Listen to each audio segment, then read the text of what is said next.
half full, the revival.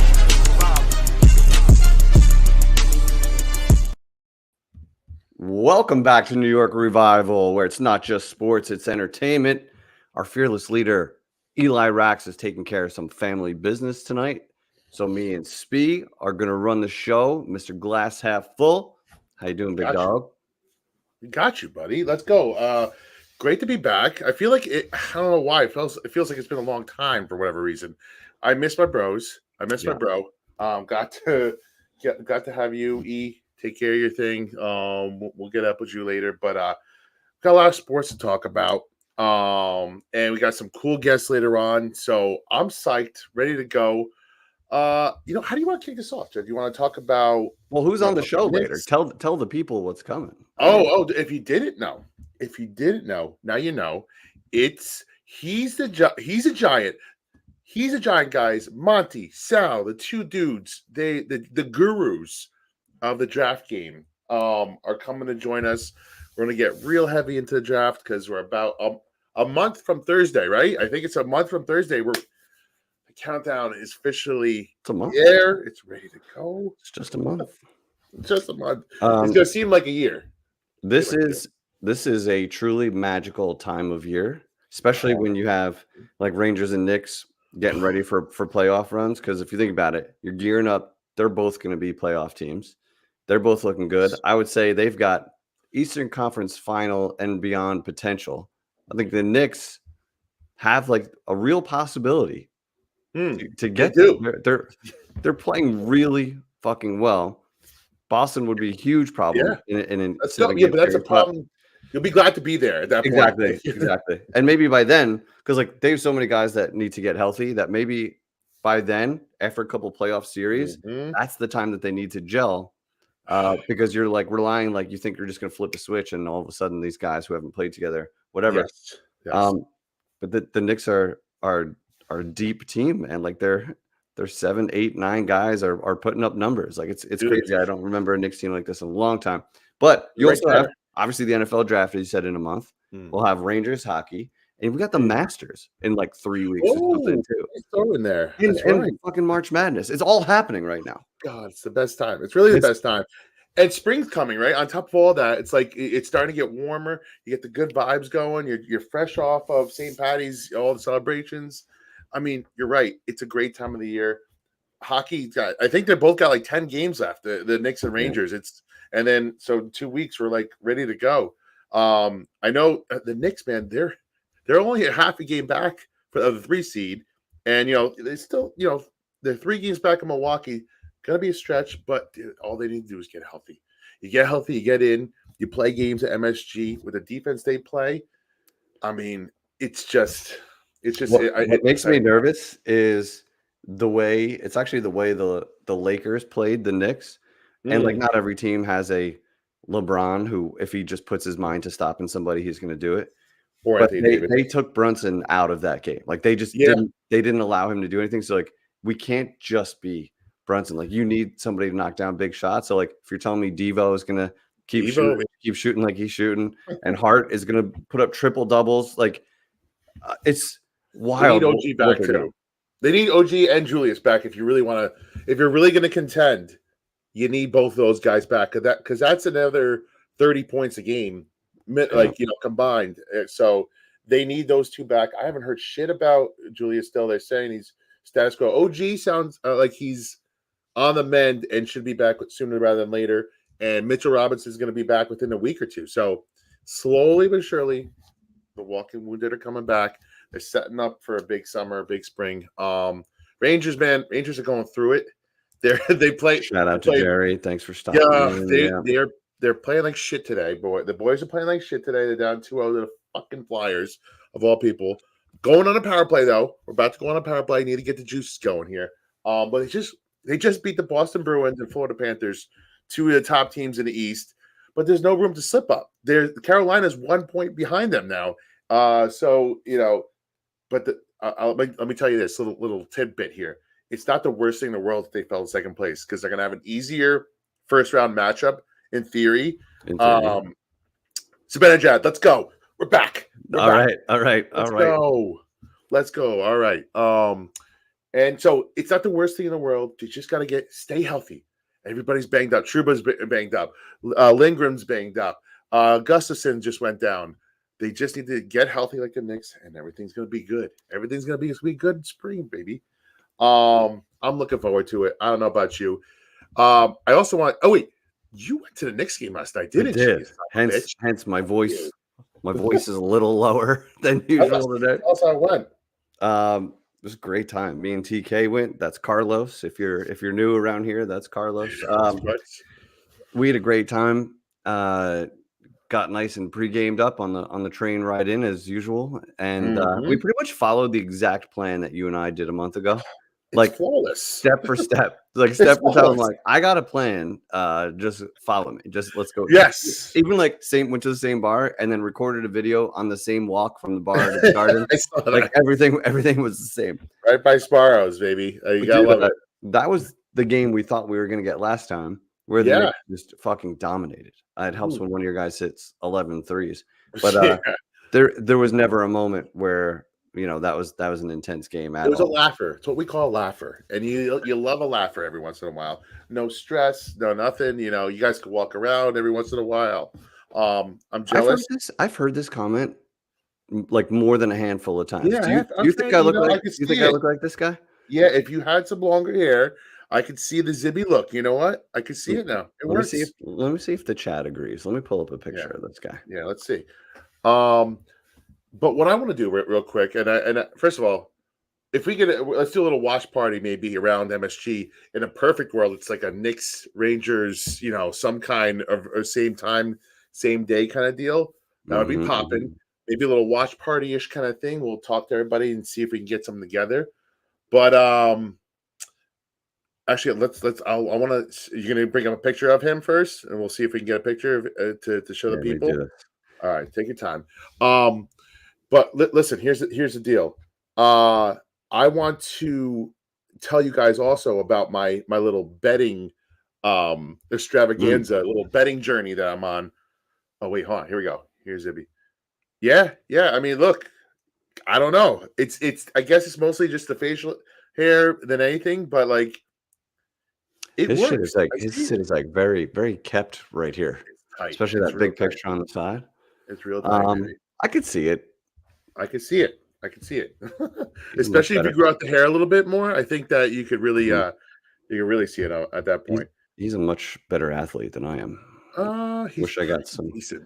He's pretty decent. Good at what he does. All right, so listen, I'm on a little bit of a betting journey. I started just for shits and gigs. I started with $100 right before. Actually, started for the playing games, because I couldn't help myself. We are currently at $88. So I'm down $12 after a full, basically a week. And sometimes with these, you're just you're lucky to make it out of the first weekend. You get a little bet happy in the first couple days. Thursday, Friday. There's how many games on. So I got a little bet happy, but you know what? We only netted out in the red by $12, which in my mind's almost a win in my mind. So I am still in the game. I'm still there. It's a roller coaster. I'm keeping everybody up to date with my bets. I hope you can join me with the fun. What is your average bet? Like, how much are you putting on these games? Because you seem to be flat. Depends if I'm playing with house money or not. Like I got $1.50 a bet here? Yeah, I got to like 150 at one point. Then I made two big bets and it knocked me down, and I lost both of them. But if I'm really winning a couple games, but standard around $20, to $10 to $20, just to get a little action on each game. And when you build up the nut, then you gotta let it go. You let it go. And we had a couple of big bets that did not hit, but there's still time. Sweet 16 this weekend. My team, the North Carolina Tar Heels, they're in the thick of it, playing on Thursday night. UConn's still there. Here's the thing. You had a couple of upsets the first night, a little bit of second night, but it's been chalk ever since. And chalk is bad until you get to the end and all the great teams are still in it. And you're like, oh shit. Like this is like juggernaut after juggernaut, big match after big match. All the top seeds are still there. It's going to be a fun weekend. I'm looking forward to it. I bet like the first big weekend, there's so many games. So I was putting all these stupid parlays together. I think I went 0 for 5. And I'm like, all right, regroup. Yes. Let's reel it in. And then I was like, listen, I like the favorites. Yes. And then I'm like, I see what like a big time program does is for the most part, you always get your like upsets here and there. But for the most part, that first half, they're figuring each other out. And that younger team comes in, or that like lesser school comes in with so much energy that they wind up hanging around for a little while. Yes. And then those guys are just too damn big and strong. And like over like in that second half, that's where that spread. So I'm like, you know what? I'm taking the favorites to cover in like these 3 games or whatever. And they all smash. Yeah. They all cover. Yeah. And then you worried at first. You're like, oh God, why is it only like it's still like a 3-point game, it's still close. And it's all about the depth at that point after like you let those teams go on their runs, but you could send out 8 to 10 people and not skip a beat, and that's where they essentially just smoke you at the end of the game. But again, should be a fun weekend. A lot of bets out there. If you guys are interested, follow me. But also next Tuesday, we have a very special guest who's going to come in and talk to us, give us some good tips about what's going on in the tournament. Kelly in Vegas. She's awesome. That's huge. If true. That's huge, dude. Well, listen, we have to still, dot the I's, cross the T's, do a couple of things. We talk to her people, talk to our people. We're close. We're hoping we can have her. She will give you winners, and she kills it, man. She kills it with what she does. And she's just a fun person to have on. So she's like our style. She lets it rip. She drinks, she has a good time. So we'll figure out a way to get have a good time with her. If Yeah. So hold on. Do we have? We do. Go. Come in, Monte. Let me see. The people have spoken. Monty's the biggest story on Twitter today, and only on New York Revival. It's Monty, baby. What's going on, Monty? What's going on, boys? How we doing? Good, man. Good to have you. Yeah, he's a giant pod. He is a third of the Beards. He's a fourth of New York Revival. If you really want to get down to it, he's always been here since day one. We love Monty. You're the best, man. Literally day one. Like we were, motherfucking one. We used to chop it up before Revival even existed. But like from the first week we started this thing, he was helping behind the scenes always. So we love us some Monty. And he's a giant pod is doing fucking awesome. You guys really hit the ground running. Your quarterback episode, I think, is what that may have put you on the map, right? Like what? Yeah. What's that video up to now? I think like 8,000 views now. Yeah, we were doing like 50 to like 80 before then, and now we're doing between like 500 and like 1,000 every single episode. Love it. Wow. Let's go. Let's fucking go. I mean, listen, round of applause. You came in at the perfect, like there's something to be said about, not being lucky, but like you literally came in at the perfect time. Giants have a top pick again, in need of a quarterback, in need of a wide receiver, also a sexy position. Like you guys, people are thirsty as hell for that information. And you guys have your niche too. You know what the Giants need, and it's perfect. It's fucking perfect. It's perfect, and you're right. Timing is right. And like I say this all the time, I am not like a college football expert. I never pretend to be, but I'm not a smart man. I love it and appreciate how much time you guys really put into this. Yes, because I'll watch your quarterback episode and just like form my opinion by learning all of that shit, right? And just like watching, learning, and then like I talk to my friends and I sound incredibly smart after doing all that. Yeah, how'd you know that? Yeah, I just watched a lot of football. Yeah, but really, like we rely on guys like Monty and Sal to do the dirty work. They are the best out there. How married men with kids are able to watch college football and then their team on Sunday too? I don't know how that's possible. I don't know how you do that. I gotten to the point where I really like care about football so much more than any other sports. So I've basically come to compromise my house is once football is over, I don't really like, they'll be on once in a while, but I don't follow anything else outside of like playoffs. But football is every single weekend once we hit fall. So the loophole there, is that the off season is your bread and butter now. Exactly. But then I have All right, babe. Put it that way. It's just football. But again, I am a draft expert, so I kind of need to be really. I'll just be watching all 22 for the next 6 months. Don't worry. Yeah. I'll be totally engaged in our relationship. Don't worry. So there's some new NFL rules that I want to get your take on. The owners had a meeting. They pushed these new rules out. The fun one is the kickoff one. I like that. Because it kind of seemed pointless for a while. They kick it out of the end zone more times than not. Are they, the one thing I need clarification on, are they backing up where they kick so that there's more returns? And I know like they're all starting closer to the end zone now, so it's like lesser collisions and all that. Yeah. But are they kicking from the same spot? Do you know?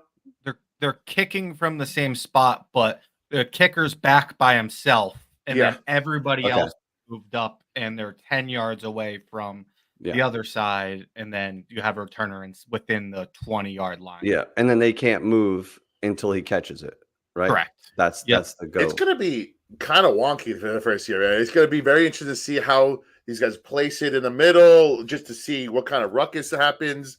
So, like, see if you get an accurate kicker, or you just booming out of the end zone. It's going to be very interesting to see how they play this. And Ivan, on a space, he's like, the Giants will find a way to get fucked in this whole deal somehow. Do you see all like the penalty stuff that comes along with it if you don't kick it within like the 20-yard line? No. So what it's do you got there? So if you kick it short of the 20-yard line, right, then it's like kicking out of bounds. You start at the 40. Shit. Illegal procedure. And if you kick it if you kick it inside of the 20-yard line, it bounces into the end zone, and they decide to pick it up and like take a knee and touch back it goes to the 35. Ooh. Sorry, that's the 25. If you kick it into the end zone and then that's the 35. So gotcha. You got to keep it in between. Oh, so I like that then. That's what I needed, because otherwise they're just going to keep booting it through the end zone. Yeah, that makes sense. So now they're incentivized to get that return. Correct. So if you kick it in, it goes up to the 35 if they just knee it or it goes through. But if they let it bounce into the end zone, like if they think it's going to come short, they can just let that happen and then get in there and take a knee on it, and it goes. So there's some strategy, some interesting strategy to this. Yeah. I saw that XFL's been doing this, right? They've been playing with it for a while, and it seems like it worked, man. Every video I saw, I was like, oh, this is different. Maybe it's just different at first, and I don't know. Did they say what's going to happen with the onside kick yet? Is it still going to be normal?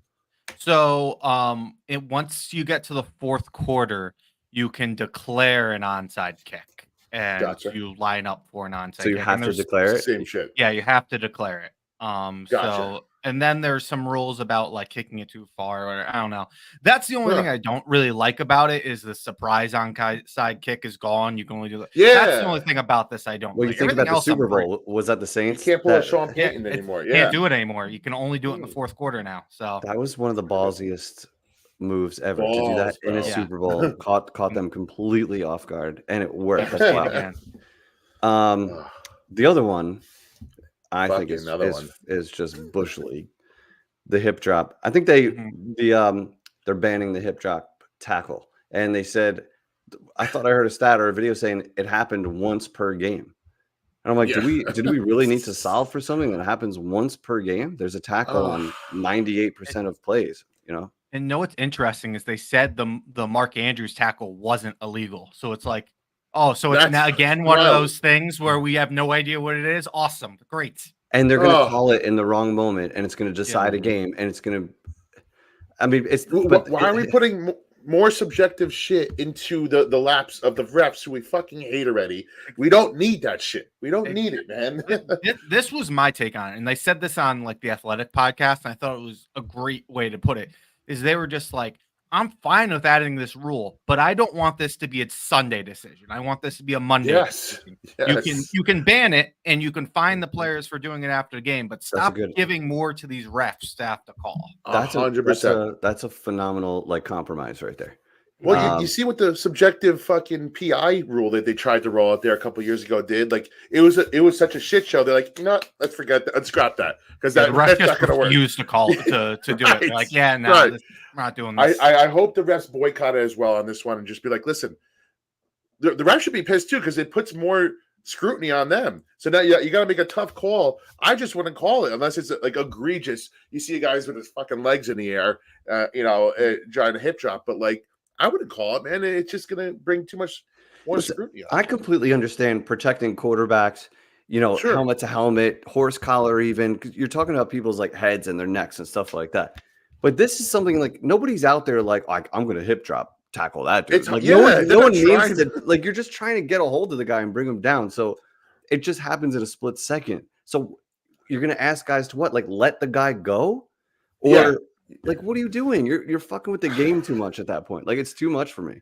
And if you're thinking too much while you're on the football field, you're going to either cause an injury for yourself, or it's going to be look worse. The product if the guy's like, oh, I don't know if I could jump this way, and then he just stops, he gets leveled by somebody blocking him. Who knows? But like, if you play when you're having to think, especially on defense, you're fucked. So like they're already fucked to begin with, and it's just going to make the game so much harder for them. No, this is just another reason to not make your fucking kids a defensive player. It's impossible. Play on the front seven, but don't play on that back seven because it's impossible to make a tackle nowadays. And something we were talking about in spaces after this is something I brought up was what's crazy to me that they haven't talked about is we need to make these roughing the passers reviewable because these are happening way too often and they're deciding games when we're making it so like any little thing is a roughing the passer. And I was saying, like, honestly, like we can look at it both ways. First of all, they just keep fucking up these calls and we need a chance to review it and fix it. But also on the other side of it, sometimes people have these quarterbacks who are too young or like the Cam Newtons of the world where they were too big and they get the calls. If I'm a coach, I want to be like, no, like you're not treating my guy different. Like challenge that. Absolutely. Shit. Like absolutely. I mean, listen, if hockey could go up to New York and they can tell you what's a goal, why can't football just go up to New York and say, hey, you fucked this one up, let's take it back, and we're good to go? Like, it shouldn't be, and that's what you should pay those guys up to there to do. So it doesn't put it on the guys that are on the field. They don't have to look bad. You go up to New York, who knows who's up there, and they make the call from up there and say, like, this isn't one. You messed up. I just don't understand why they can't figure. The NFL is so forward thinking in a lot of things, and then other things it's just like they're almost like a third world league in a lot of shit. It's like other things are using sticks and change to measure. Right, first down. How broken and dumb is that? Like they're just like taping that shit back together, and we're good. We're fine. Soccer's got VAR. That's all. Like use a fucking VAR system. Like it's out there. The technology's out there. Put a tiny chip in the ball. And something goes off when that ball crosses the line. First down. Simple. Fucking chain. You're bringing out a chain and you're measuring. You're going like this, and the spot is nowhere near where the guy got tackled. Like, what are we doing? Right. 100%, ridiculous. One more rule, though. Yeah. One more rule. Trade deadline pushed back 1 week. Does it mean anything to anybody? I think it's setting up for an 18-game season. I think that's just it, to me. That's what it feels like. I like it because it cancels out some of the pretenders a little bit more, and teams will be more willing to make trades. Hopefully, and just 1 week closer to the playoffs is good for me.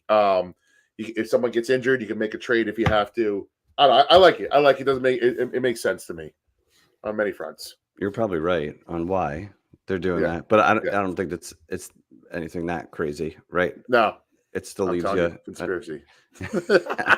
Well, that's got to be coming soon. It's probably next year they'll do 18 games.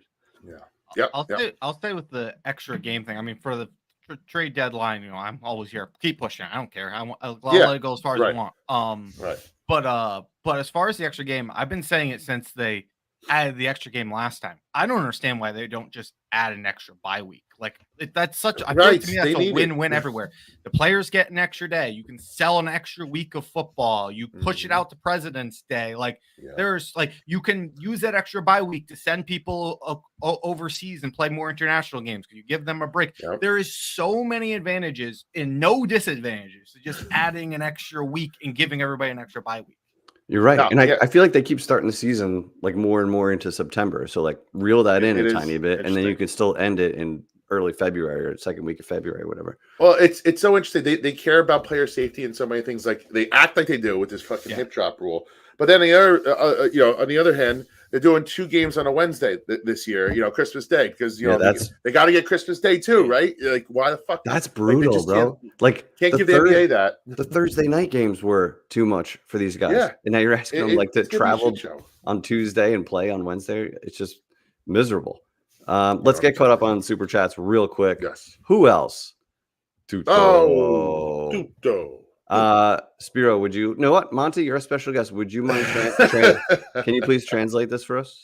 Please. Massive salutes, New York Revival fam and crew, and all diehard fans across the pond in America. Please flip all stinky boys and F players. I couldn't wait for the second half of this. You were so confident. I was cruising. You were good for a second. I think instead of slip, I think it's slap. Slap all the stanky boy losers and fuck the player. Okay, I see. Flip to the boy. Hey, you know what? Listen. It's Tuto language. That's now, and we love them for it. The sloppier, the better at this point, because now we get to play a game of translating it, which is always a good time. But thank you, Tuto. Nobody supports all the content creators quite like Tuto. The absolute best. I do miss my motivational quotes that he used to post. I know on links every morning. And of course, wouldn't be a show without the weekly Precious. The best. She's got 3 brothers over here. I'll tell you that. We love her. And her birthday. Happy early birthday to the Press. Happy birthday. Oh. You know what? Send some happy birthdays to Presh in the chat. We love her. She's here every week too. Happy birthday, Presh. Thank you so much, Presh. The best. I think we have our 4th and final piece waiting in the background here. Right on time. So I mean, these guys as a motherfucker. He's a giant, way more prompt than Revival would be. It depends how fast Sal can put the kids down. Hey, listen, he's settling in. He's settling in still. Me and Jeff know the deal with that shit. Me and Spiro, just so you guys know, me and Spiro are like tucking kids in.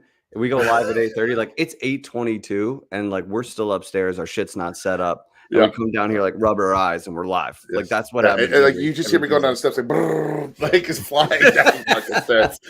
Just trying to get down, bro. That's Sal before our episode every week. Hey, it's showbiz, baby. That's what we say. Show business. That's what we say. Showbiz. So listen, without further ado, I know you guys have been waiting. We're gonna get into some real draft talk now. All right, let's bring Sal in here. Sal. What's going on, my man? Let's go. I love the sweatshirt. Oh, baby. As Eli would say, round of applause. Let's go, baby. Round of applause for Queen. What's up, guys? Queen's guy. What's going on, my man? It's a 7-line thing. I love it, bro. I actually got it as a gift. I love this thing. Oh, it's a beaut. It's a beaut. I don't know if the Mets are going to be in for a great year this year, but I'm all right. We'll be fine. We're going to believe. We always believe. You got to believe. So, Sal, welcome. Monty, welcome. We wanted to have you guys on here. We're about 2 days short of all the pro days being done, and then it's all rumor season after that, right? Like it's all going to be chaos going in for the last month. You guys done your homework. We want to hear all about it. First and foremost, I'd like to kick it off. Actually, let's not even kick it off with exact draft talk. Let's talk about Mara. What he said the other day. I want to get your thoughts on it. Monty, you want to lead us off? What are your thoughts? Did it mean anything to you? Is it owner speak? Or do you feel good about a little bit what he said finally, maybe coming off the reins a little bit? Yeah, I mean, my first reaction whenever Mara talks is I just don't want him to talk about anything ever.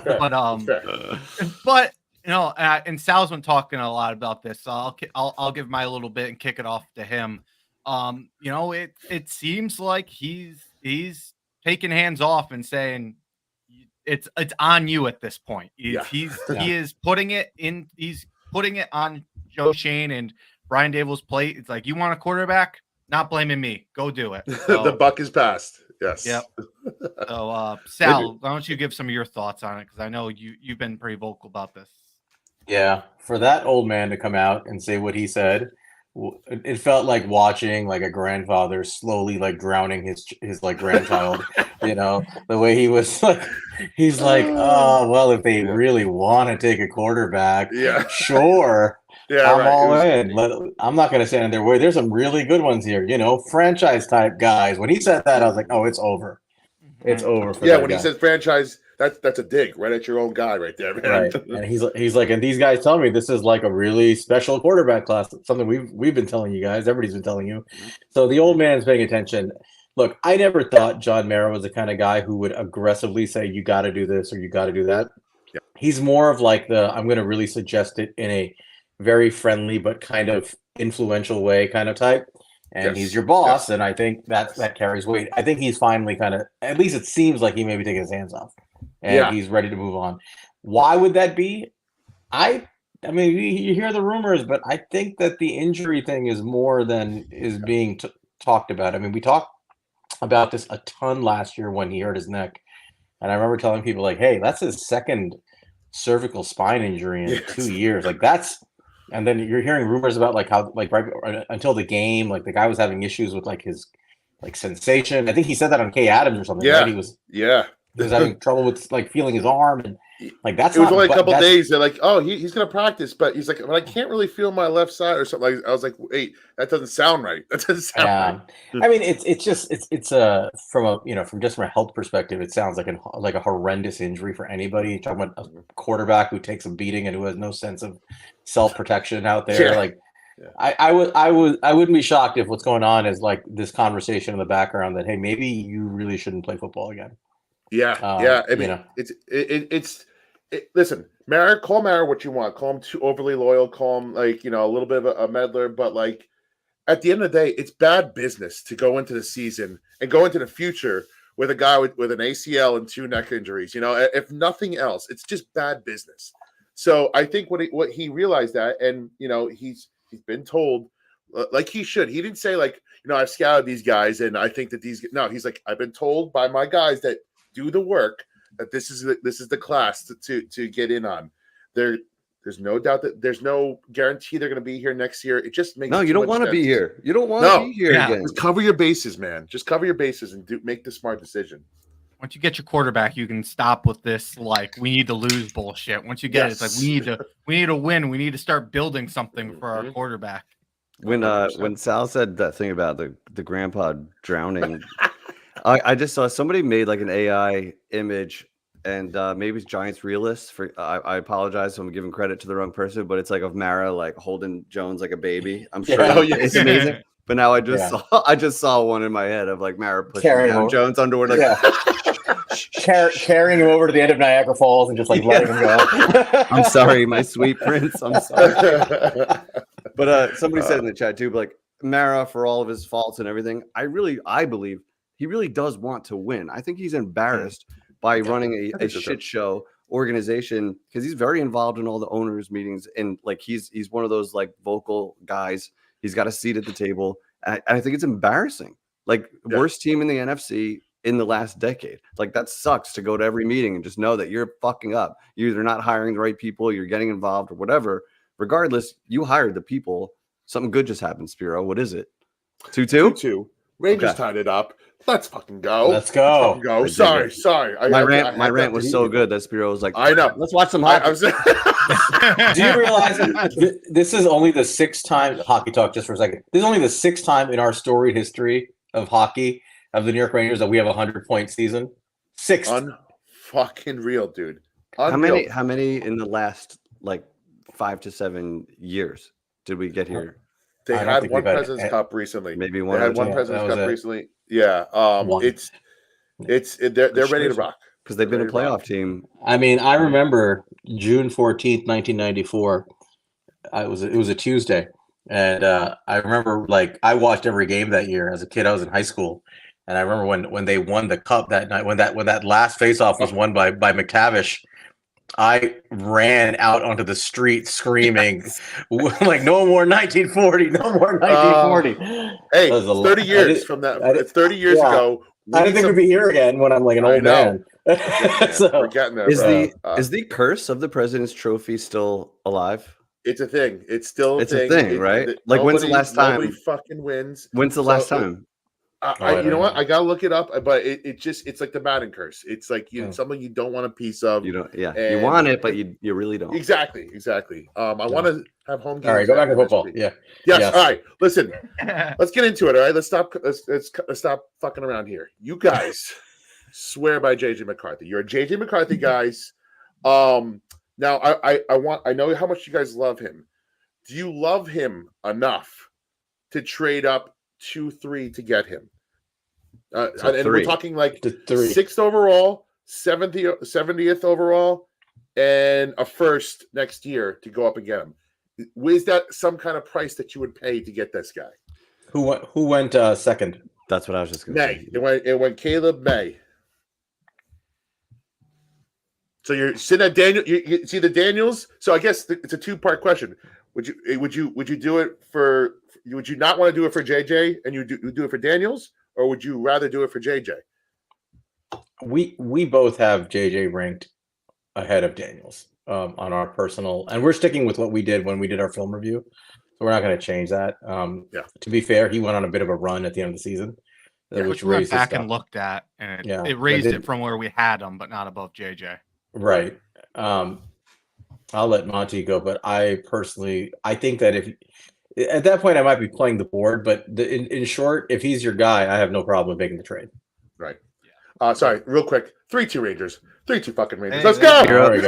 Spiro's not listening to a word. No, you said not a fucking word. I'm listening. He's busy at the Rangers game right now. I wish.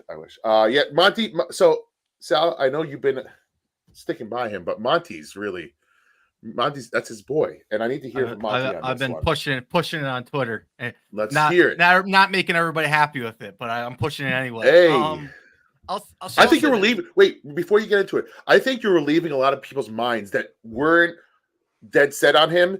The more you put out there, and the more you kind of like ease some people's minds about it now. I think you've changed some people's minds. But go. I do try to like retweet and stuff when I see information put out there. But so I'll say this.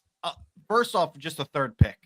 I do think that like if the third pick's available, I would make that trade with the chance of Drake May falling there. And if not, I like the other guys enough to like I'll just go there, hope Drake May gets there. But if not, I feel comfortable enough to just get in that spot. As far as if I know Drake May's off the board, because I have it Caleb Williams and Drake May, and then I have a clear teardrop after that. And that's it's JJ McCarthy and Jaden Daniels.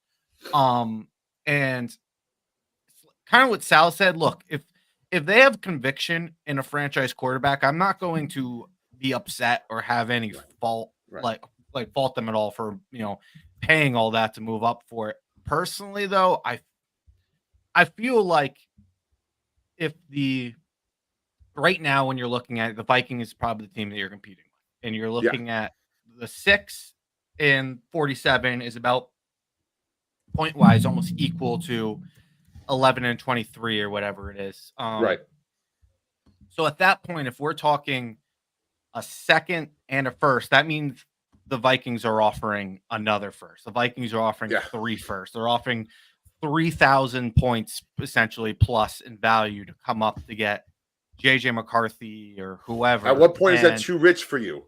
At what point does it become too rich? And I'll say at the very least this.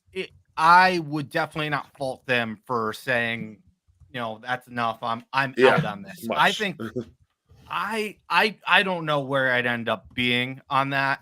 But I certainly would not fault them for drawing the line there. I think we talked about this a little bit on He's a Giant, where we think that like a second to move up to 4 is a really good deal for both sides with the Giants and the Cardinals, because the Cardinals desperately need a wide receiver. They have nobody in that room.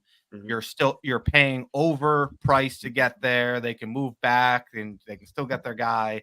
So it works for both sides in that case. But yeah, if we're talking like 3,000 points in value, I have a tough time for doing that for anybody other than Drake May and Caleb Williams.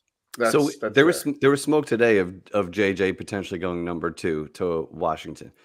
If that happens, do you immediately like get your ass to that 4th spot? Like do what you, because then you're guaranteed Daniels or May, or if May goes 3, would you? I know you guys you're actually higher on JJ than Daniels. Would you trade up to 4 for Daniels?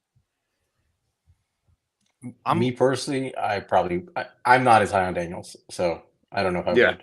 I'm more comfortable with Michael Penix than Daniels personally.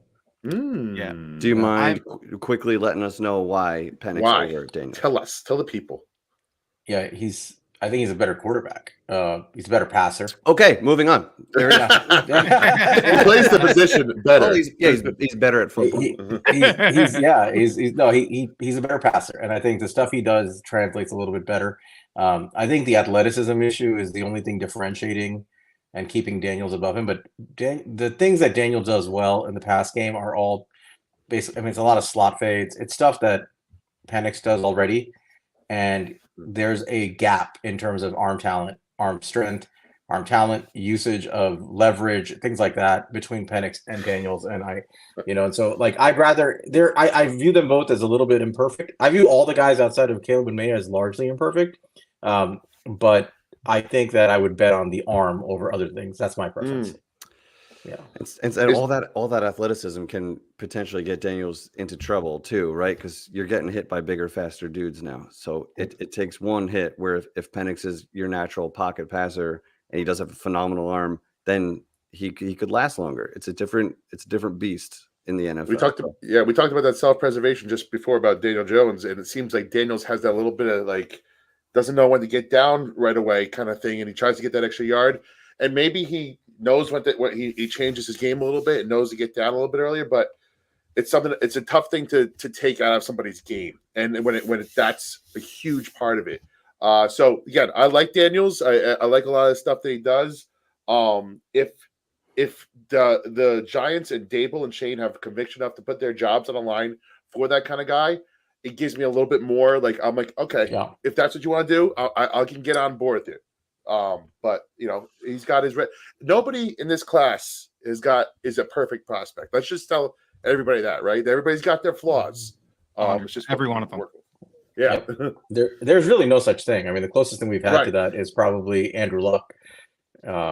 And there's no such thing, honestly. Caleb tested it. He's clearly not a perfect prospect. So we're going by preference at this point. To answer your question, I don't think I would make the trade if I had my pick of JJ, Daniels, and Penix with a few picks left. I probably wouldn't make the trade for Daniels.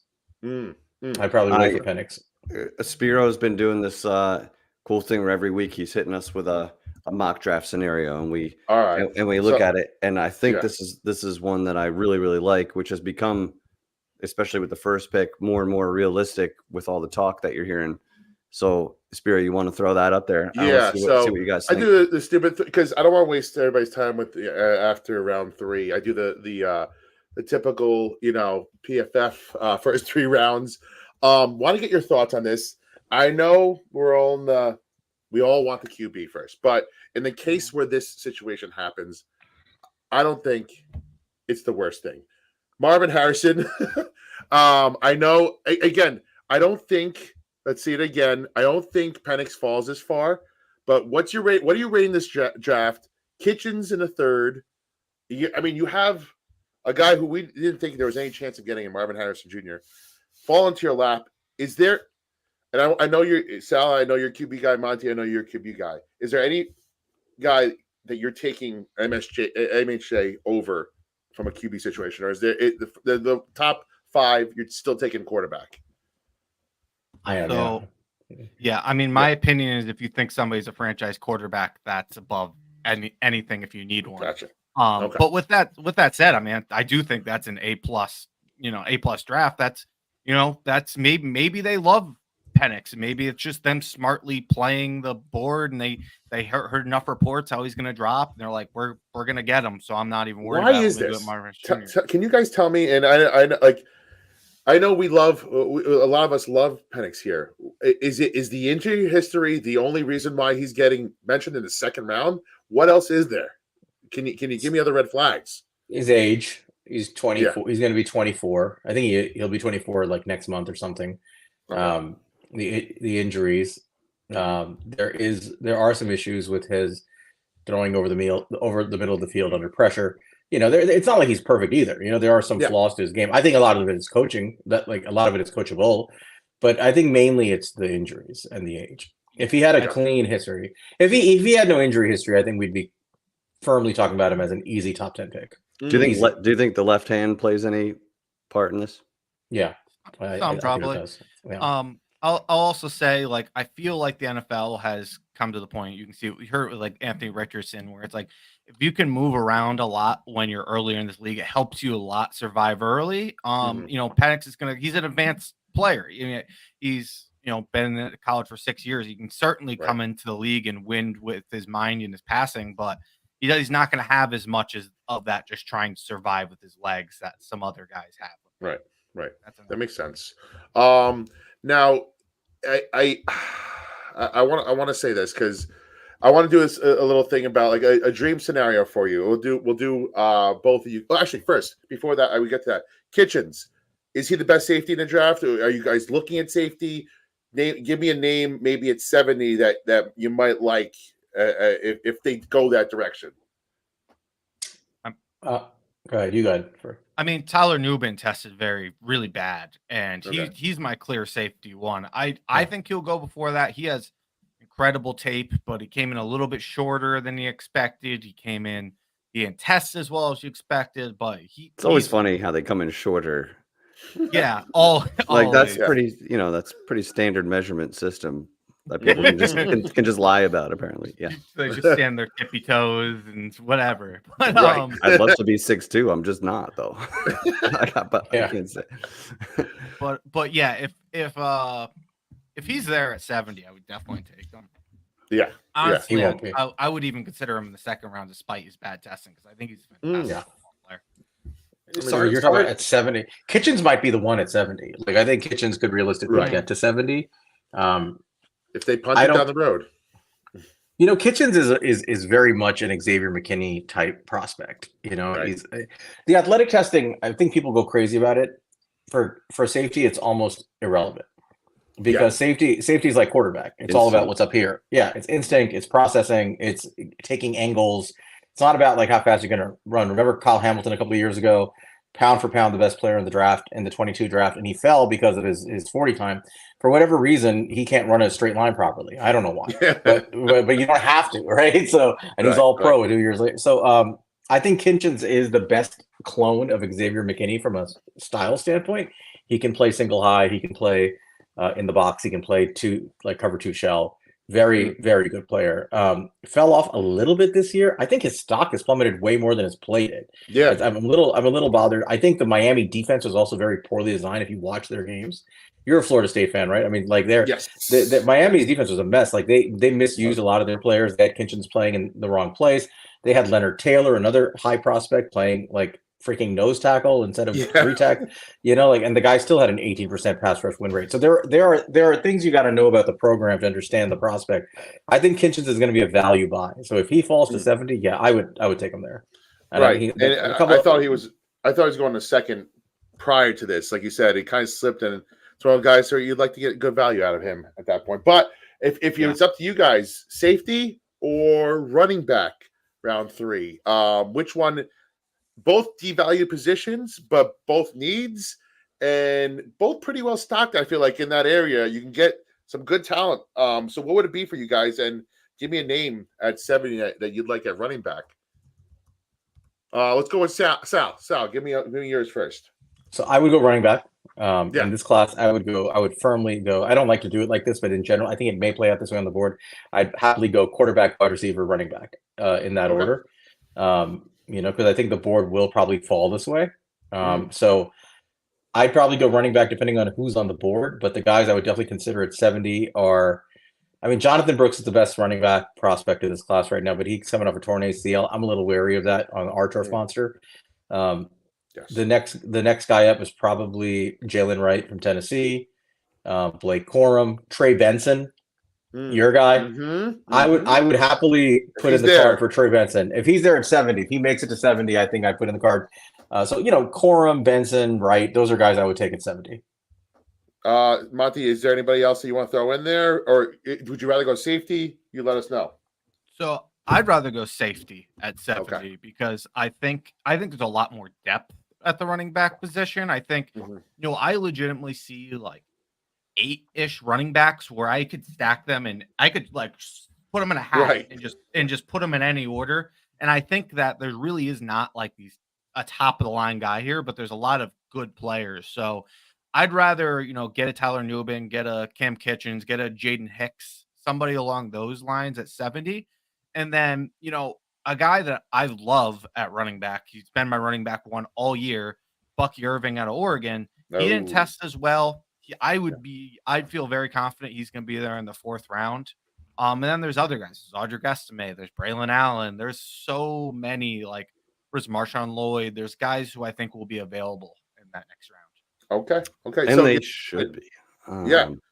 Wait, Jeff. Do we have a super chat real quick? Do we want to hit? Yes. Let's do it. And I will. I'll give a 4-3. 4-3. Let's go. Let's go. Let's go, baby. I dig it. I'll let He's a Giant. I'll just give a quick answer. So this is a very straightforward question from Chris, who usually asks us who would win in a mud wrestling. Spiro, I like the way you pronounce our new players. Would you mind taking this one? With the additions of Illuminor and Runyon Jr. Damn, he nailed it. Think they should see, I know, I've been practicing. You think they should still draft a guard in this draft? Would you draft a guard? Is it falling out of off your big board? What do you guys got?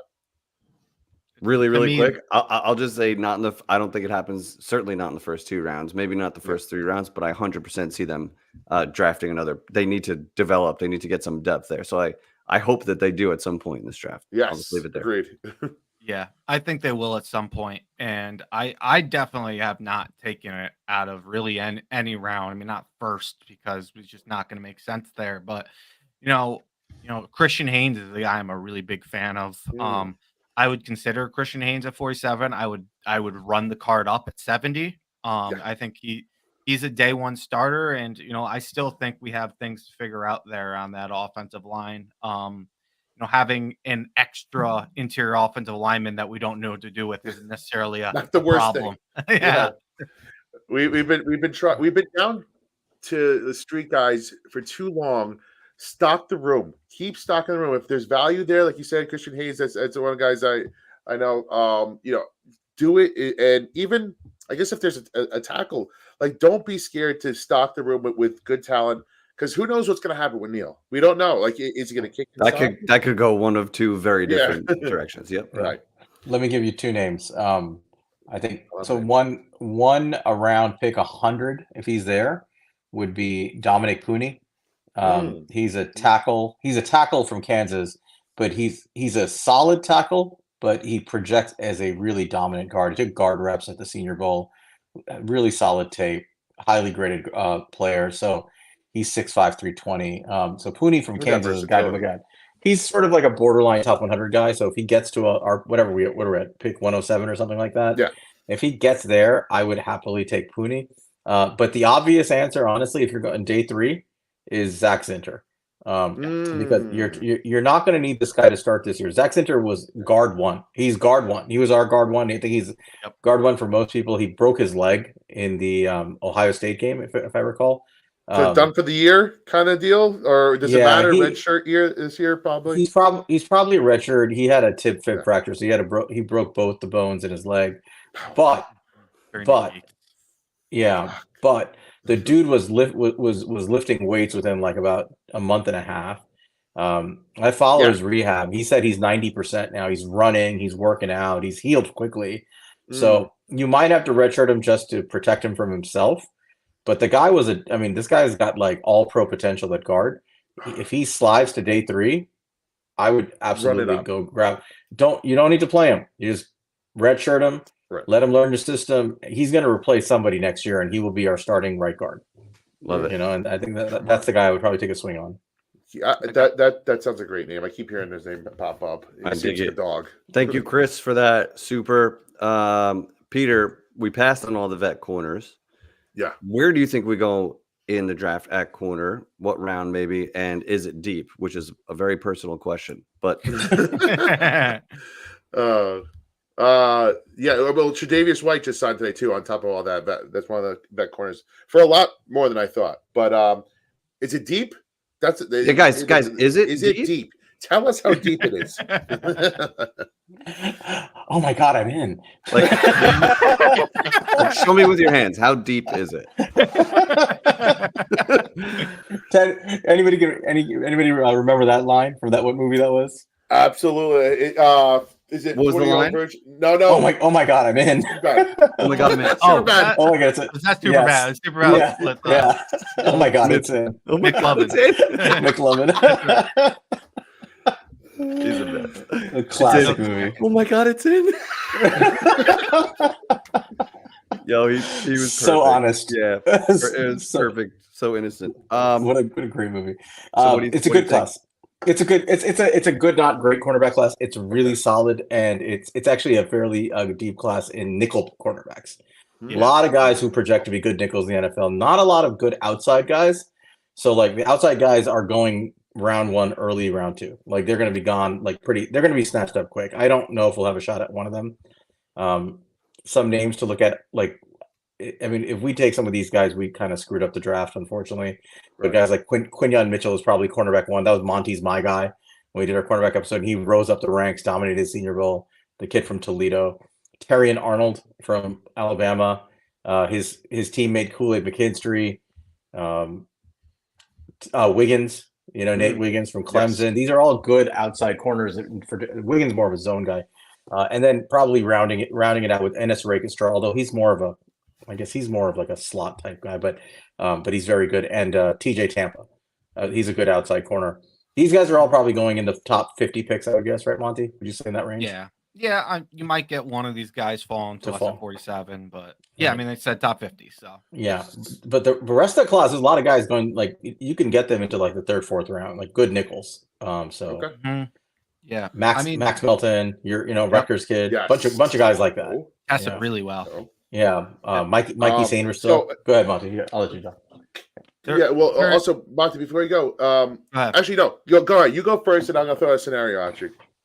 So yeah, I mean, there are some guys like day 2, day 3 that interests me. I mean, like, you look at what, I don't know if they look at the same guys they looked at with like Wink Martindale, but like Cam Hart is like a size speed freak. That's a Wink Martindale guy for sure. They might have shifted more away from that. Like Josh Newton's another guy who kind of fits that like press man, but he can still play like a man system. Kalen King, I think, is like undrafted at this point. Unfortunately, that dude has dropped so hard. I'll throw one more out at you. I feel like I'm missing, but I'll throw one as like a deep sleeper for you. Somebody I brought up West Virginia guy. Of course. Beanie Bishop from West Virginia. Yes. I have not seen, he's not on the PFF board. He's not on like the NFL.com board. I can't find him. Nobody's ranking him. ESPN has him on their board. They have him as a linebacker. Nobody likes him. He was a consensus All-American. This year. He had the most pass deflections in all of college football. He's a little bit shorter. He's got punt kick return flexibility. He's a little bit older, but he was a legitimately like great corner this year. Okay. Nice sleeper. Let me give you two sleepers that I think could be on the outside. And these are late day guys, like probably day 3 guys. So one is a kid from Arkansas, Dwight McLovin. 6'2", 188. McLovin? Not McLovin. Yes. McLovin. Dwight McLovin. He's So second highest PFF ranking of all cornerbacks this year, behind only Quinyon Mitchell. And he has really good production. If you look at him, he's good against zone. He's good against man. The tape matches when you look at it. For whatever reason, he's being mocked late. I think his athletic testing is not where you want necessarily like the top tier guys to be, but if you get a guy like that on day 3, that's value. A real value guy would be a kid from Tennessee, Kamal Haddon. 6'1", 197. This is a really good football player. If you watch Haddon play, outside corner, physical. Like he wants to. You can curse on your show, right? Let it rip, baby. Oh He Oh, fucks shit, people. balls, cocks. Earmuffs. Earmuffs. Yeah. No, this guy fucks people up. Like his mentality is go through the ball, go through the human being. At the catch point. Really good in coverage, physical outside corner. Only reason he's falling is he injured his shoulder towards the end of the year. And it's weird, like injuries drive these guys down. They kind of become like out of sight, out of mind guys. Mm-hmm. But they're young. They're probably gonna rehab it. It's not his legs, it's his shoulder. So Kamal Haddon from Tennessee is a guy I'm looking at. I wouldn't mind him. Big physical outside corner, and McGlothern is the other guy that I think would be interesting gets on day 3. Now, real quick, if there's a world where the Giants traded back to say 11. And they didn't like, they didn't like whoever was there. Say it's Penix that's left there, and whoever wants to trade up to get a wide receiver or a Penix. If you trade back to 11, is cornerback probably one of the top spots that you're looking at, or where are you going next? I know you guys hate to talk about this because it burns you a little bit inside because that means we're not taking a quarterback. But we got to think of all scenarios here, right? Like, is trade back better than taking a wide receiver for you? Would you rather the picks and load up, or you taking Neighbors or Dunze at 6 and just take your chance at that? 5 for Rangers. Let's go. So we talked about this a little bit last week, and I think Sal and I both are in a position that if we're not going quarterback, just take the blue chip wide receiver. This is like a very special wide receiver class. The only thing that I would do is, maybe if you're, positioning yourself to get a quarterback next year and you're picking up a first next year, I could see the argument for it. I'll say this to your question. Outside of those top 3 wide receivers, I think I would probably look at a guy like Quinion Mitchell before I looked at like these edges. Maybe I can make an argument for one of these offensive tackles, but Quinion Mitchell I think would be my number 1 defensive player off the board. Ooh, if I like picked. it. I agree. Okay, I like it. Go ahead. I'm with Monty on this. Like, I wouldn't give up a blue chip player. If I'm not taking a quarterback, I'm not giving up a blue chip player unless I'm getting a first round pick next year. So, and I consider these 3 wide receivers to be blue chippers. So the blue chippers in our mind, I think at this point it's fair to say the blue chippers are, I would say probably Caleb and Drake are the 2 quarterback blue chippers. I don't think the other guys are blue chippers. They're really good, but they're not blue chippers. I would say Joe Alt is probably a blue chipper. I personally consider Olufashanu to be a blue chipper. Brock Bowers is a blue chipper, and then the 3 receivers. I think those are your blue chip prospects. So I'm not giving up on one of them for an extra day 2 pick this year. If you give me if a shitty team that I think is going to fall apart gives me their first round pick for next year, okay. Yes. But like if I'm getting a top 10 pick next year, I think, or I'm projecting that, okay. But I'm not. Otherwise, I would just take Neighbors. And I think to your point, Spiro, like I've thought about it. I mean, I hate talking about it, but there's a world in which they say, look, the quarterbacks we want are going to be off the board. We're not willing to pay 3 first to go get them. We got to build this roster, so we're going to just build a roster. In that world, personally, I don't want a quarterback at all. I'm serious. Like, I would not even take a swing on any of these day 2, day 3 guys. I would. This class is deep with talent.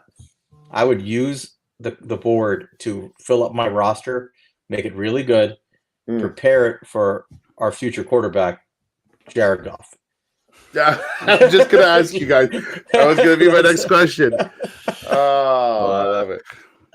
So here's the next question. I want to ask you, and Hefe, I'll start with you. Jared Goff or Dak Prescott in 2025? Who would you rather? Fuck. Yeah. It's contract included? Yeah. Yep. You got to pay both of them. Got to pay both of them. They're both unrestricted free. Yeah. Oh, I know what you're saying. Goff is going to be cheaper than Dak. Yeah. I think like you look at what Kirk Cousins got, and I think you look that as a margin, which is like $45 million a year. I think that's Dak hits open market. He's hitting like Goff. I think if Dak hits it, he's hitting like $60 million. Yeah. Dak's number is going to be up there and he's a Cowboy. I if it was just the player, I would take Dak. I think Dak is a better quarterback. You're factoring the price. But how about value? I think Goff has got done much better in Detroit than anybody really expected. He was tossed aside, and the Rams won a Super Bowl as soon as they tossed him, which is a bad look. But they went all in, and it worked for him. But let's catch up on Supers really quick here.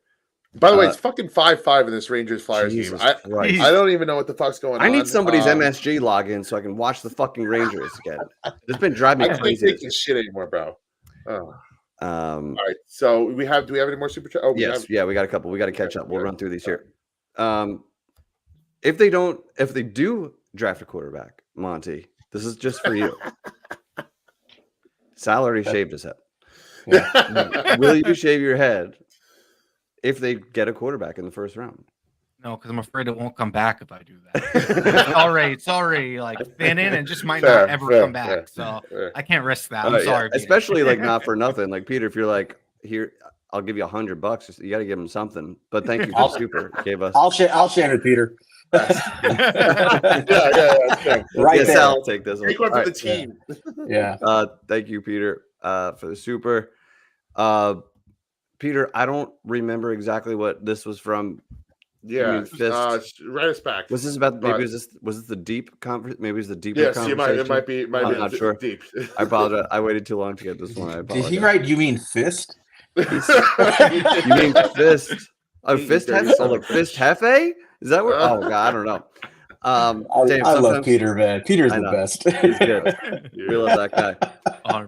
And Chris Peace, I'll get to you last because that'll be a better conversation. But this is another. I guess our show got off the rails a little bit for a second there because now we're getting all these filthy comments. Deep.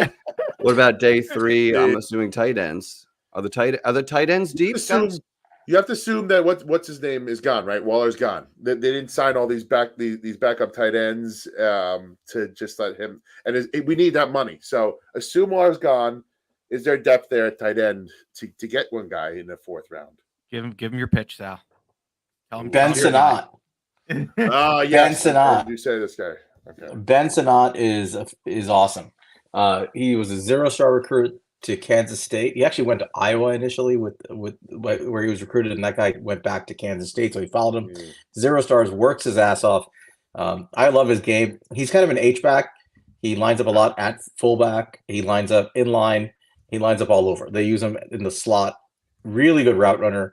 Really good receivers. Finds a soft spot in the zone. Reliable hands. Gets yak. All the things you look for in tight end. He's a really good lead run blocker. Like if you line him up as a sniffer in the backfield, he's going to plow through people to create running lanes. In line against edge rushers, not as great. I don't think he has the body type necessarily to hold up against like NFL size edge rusher. So he's not like that type. He could do okay. Like I think he's like what they would call like a willing blocker. Like he tries. Right. He's not. He doesn't have the size, but he's a really good player. And it turned out. Yeah, he's a much better blocker than Ingram. Okay. He's like a true tight end. Really good player, really underrated. I thought he was going to be like a day 3 guy for us. He may make it to day 3. Okay. The dude tested like a demon at the combine. He jumped a 40-inch vertical at like 6. What is he? 6'4", 260 or something like 250. Oh, okay, big boy. Yeah. And he jumped a 40-inch vertical. He like had like an elite 3 cone. Like his testing was ridiculous. So he kind of gave away the secret at the combine. But I would love Ben Sinnott. There are a couple other guys that are there on day 3 that I think are more realistic day 3 options. So Monty, there's a couple guys you love. Yeah, I mean, there's it's not a great tight end class, but there's guys. There's Theo Johnson from Penn State tested real well. Jaheim Bell is a guy that we talked about a lot. He's similar to what Sal was kind of saying about Sinnott. He plays all over. This guy's played a wide receiver, like deep out. He's played halfback. He's played fullback. He's played slot, wide receiver, tight end. He plays everywhere. He's good at getting yak. He's just a good athlete. I think he came out of high school as like one of those athlete prospects. Dallin Holker from Colorado State. He was a really good receiver, but he didn't test that well. Cade Stover is a good all-around tight end. Yes, Ohio State, right? Yep. So yeah, there's some guys. Eric All, he got hurt this year. He was really good until he got hurt. I didn't think he was going to come out, but he did. He's from Iowa.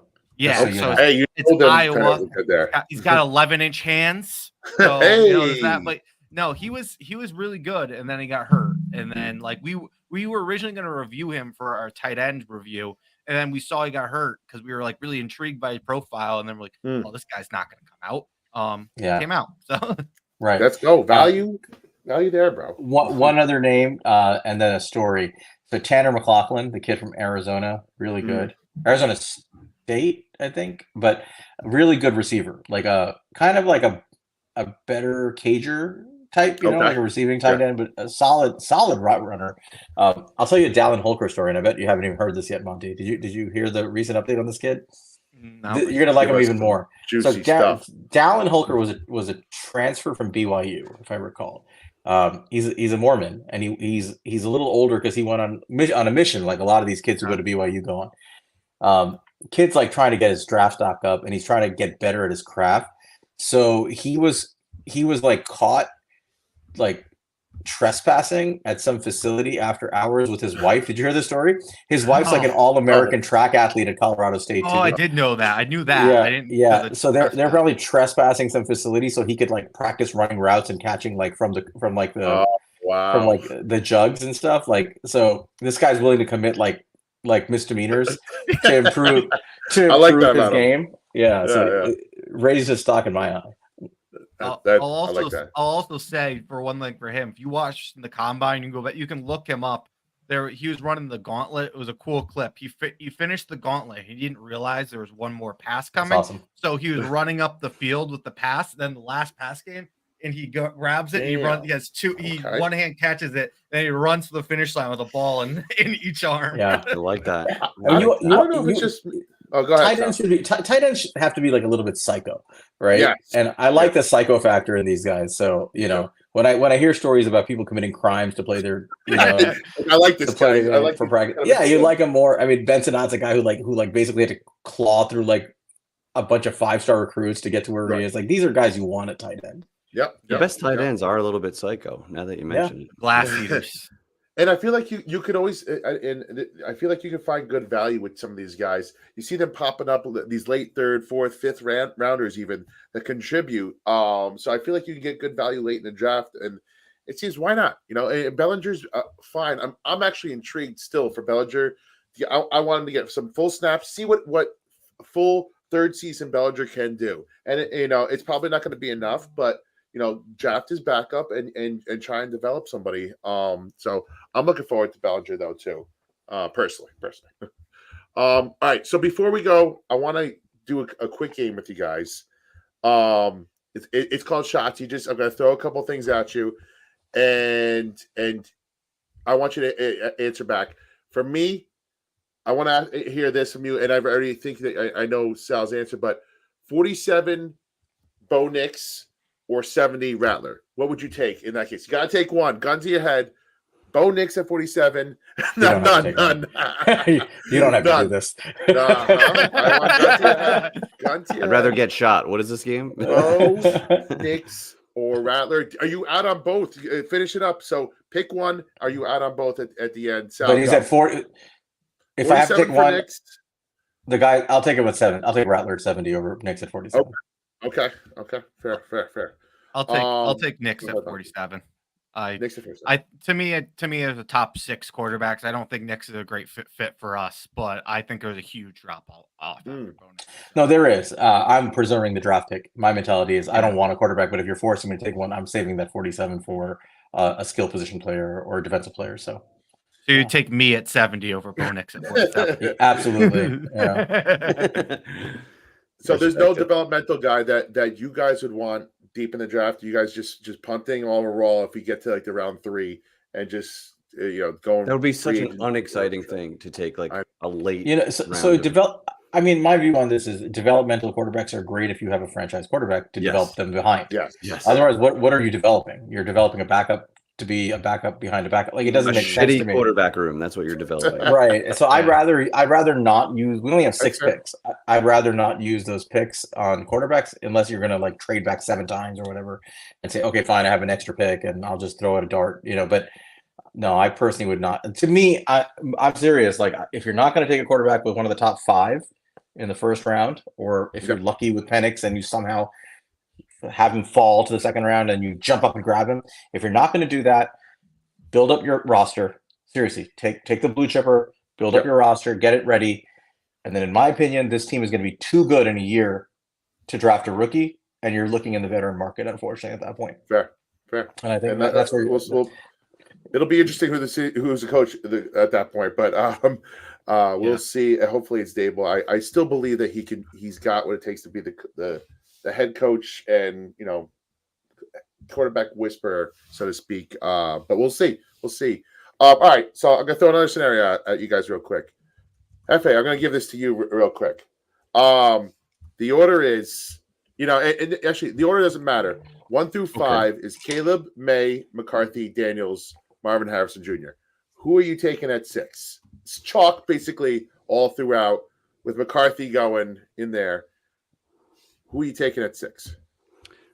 Certainly, it's basically Neighbors or Odunze, Neighbors right? or Odunze. That's what it comes down to. Who's going? You could pick Joel, put him at right tackle again, because I can't. Say it again. So it's Caleb, May, Daniels, McCarthy, and Harrison. Yep, and Harrison are all off the board. Yes, okay. Sir. I would go Neighbors there, but I would not be upset with Odunze. Like, I just think Neighbors. Or you can go Penix. Let's just throw that out there. True. You could do that. I think I would probably go Neighbors there. Okay. But any of those 3, I'm clapping and I'm excited. You know what I mean? Like, I'm happy with pretty much any of those 3 right there. That's fair. Monty, what do you got? That top 5, who are you taking at 6? And you could even choose trade back if you want. The world is your oyster. What do you got? So I'd probably go Neighbors. I'd be more excited to see Michael Penix, but I don't have that conviction. But if they had that type of conviction, that would excite me. I just personally wouldn't take fair. it. So Rangers did something. I also like Odunze a lot as well. For the record.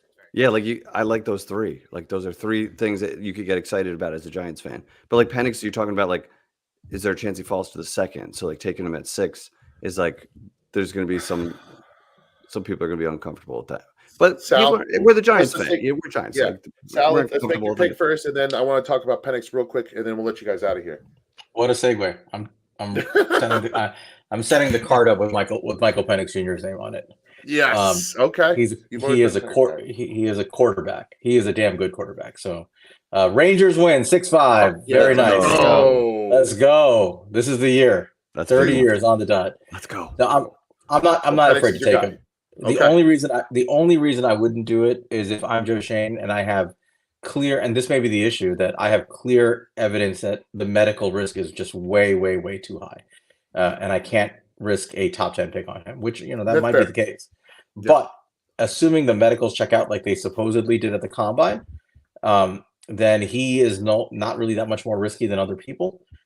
In that case, he's a damn good quarterback. He's a franchise quarterback. Franchise quarterbacks go before receivers. I'm going for Penix. Fair. So real quick. Oh yeah, go ahead. On Penix again, like, he's going to be 24 when the season starts. That doesn't bother me as much. You know what I mean? Like, he might be a little more mature and grown. And so, like, why do you think that? Man. Just a couple of years, but like, it's a different for these guys. But like, we remember being 24, like, you were a little bit more developed, maybe a little smarter, you know, like, what is it about that might drop him? Because there's still so much football ahead of him. Yeah. In general, the older prospects get pushed down. With quarterback, I think it's less of an issue. And I think the issue is projection, right? It's easier to project the trajectory of a kid who just turned 21, like JJ McCarthy, versus a kid who's 23 or 24. The thing is, what are you projecting them to? If they project to Michael Penix Jr. within 2 to 3 years, you're pretty happy, right? So I don't care about his age. He's already there. He's a mature passer. He's a mature prospect. I'm fine with his age. The only issue to me is really going to be like the health stuff. The mobility thing, Monty and I debate about. We disagree a little bit on this. In my opinion, the mobility thing it's not a feature of his game that he's going to run. That's just not his game. Yeah. But he doesn't take sacks, right? I've discussed this with people. He has the lowest pressure to sack rate in college football. He only takes sacks 7% or so of the time when he's pressured. That'll be refreshing for us. Yeah. Like every year of his career. Every year he's in the low to mid single quick release. Is that what it is when it comes down to him, or he just knows where he's got to go? He's got instinct. He can sense pressure. he manipulates the pocket nicely with his feet, and he gets the ball out quick. And so he either identifies his target because he's a very quick processor. It's up here. That's Processes the best quickly. Trade. That's the best trade I want. Give me the best process. Right, and he takes a shot towards where he thinks is the best, most favorable target, or he throws the ball away. But he doesn't kill drives with sacks, and he doesn't throw a lot of turnovers, despite that. Right, like so. He so the mobility thing is not showing up in ways that hurt you. It's just not. It's not a plus, but it's definitely not a negative. There's a difference. There's some guys who are statues who take sacks. He doesn't do that. So what I think with Penix, I think the only thing that it's going to do is, and I don't know if Dable's willing to do this. I don't know if he wants this in his guys, but it's going to take like the design runs. I feel like out of the offense, you're no longer going to see the the round the edge with a Josh Allen or a Daniel Jones, and you don't have Barkley anymore to sell that. Yeah. I mean, but he does do RPO. If I'm not mistaken, or Penix, can he do that? Is it part of his game, or not so much? He has the athleticism. Does he do it? No. I mean, it's just not what he chooses to do. Probably, It's not the offense. Number one, Kalen DeBoer didn't run an offense like that, and maybe that was because of him. But reportedly, I mean, Bruce Feldman said he could run a sub 4.5, which I find to be interesting.